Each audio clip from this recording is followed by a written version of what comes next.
What's up guys? Nandito pala tayo sa tapat ng Bahay Tisa sa Balagtas, Bulacan. Yan na pala ang sasakyan nating bus papuntang Pitex.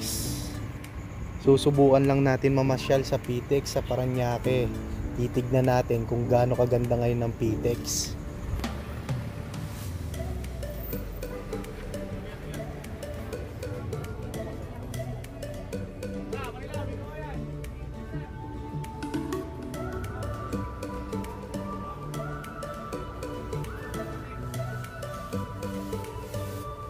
Ngayon nga ay paalis na pala tayo dito sa Balagtas, Bulacan. Kaya see you later.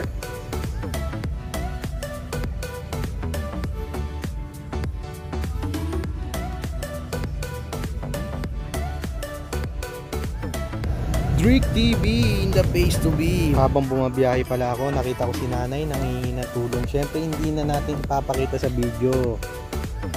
Kaya ngayon nasa Bukawi na po tayo. Dito pala bumper to bumper ang traffic dito. Grabe. Itong bus pala tong sinakyan ko along the MacArthur Highway papuntang Monumento. Dire-diretso lang. Kaso napakahaba ng traffic dito dahil maraming ginagawang karsada. Kaya ngayon matatanaw natin ang SM Marilao, Bulacan. At madadaanan din natin ang City Hall of Maykawayan, Bulacan. Nandito na pala tayo sa tulay ng Maykawayan. Pagkatapos madaanan ng tulay, madadaanan na rin natin ang Pure Gold ng Valenzuela. Kaso sobrang traffic pala dito. Alam nyo naman kung bakit matraffic. Kasi sobrang dami ng sasakyan. Tsaka masikip yung karsada dito.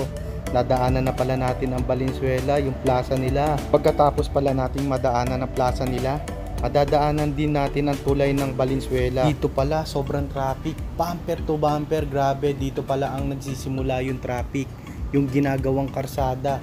Sobrang traffic na. Ang tagal ng hours bago ako makapunta sa Pitex.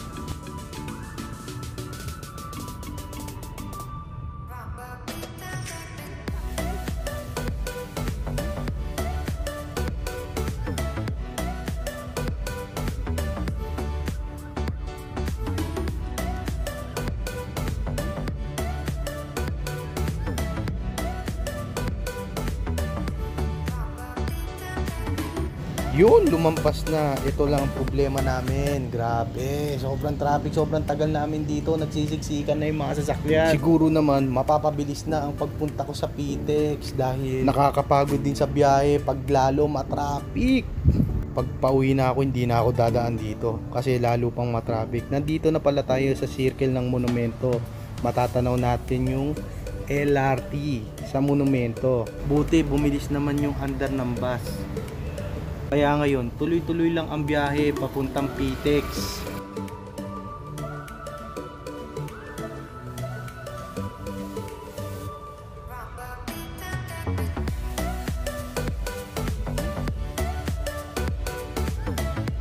Ngayon, nadaanan natin ang istasyon ng Monumento.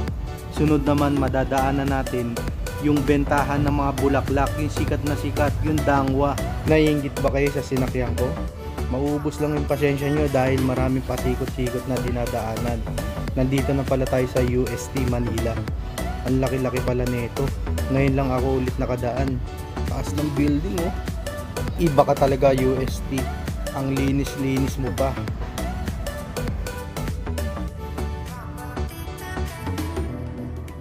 Nandito na pala tayo sa Raon.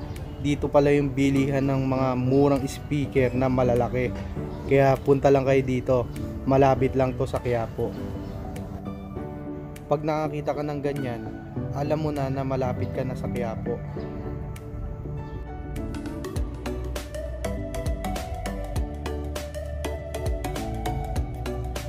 Nandito na pala tayo sa tulay ng Pasig. Kitang-kita pala yung nasunog na post office oh. Nakuha nyo na ba yung national ID nyo? Para akong nanghina, lalo nakita ko siya sa malapitan. Talagang sunog na sunog. Iba pa rin talaga ang Intramuros. Talagang ang linis-linis, alagang-alaga. Green na green ang mga dahon niya.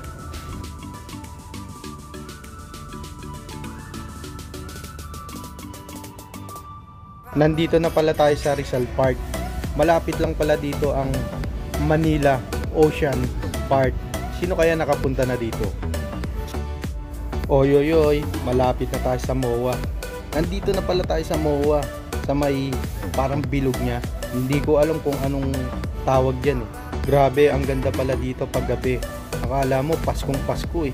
Ang daming umiilaw at iba't ibang kulay pa. Ops, nandito na pala kami. Nagbababaan na pala sila dito sa MOA.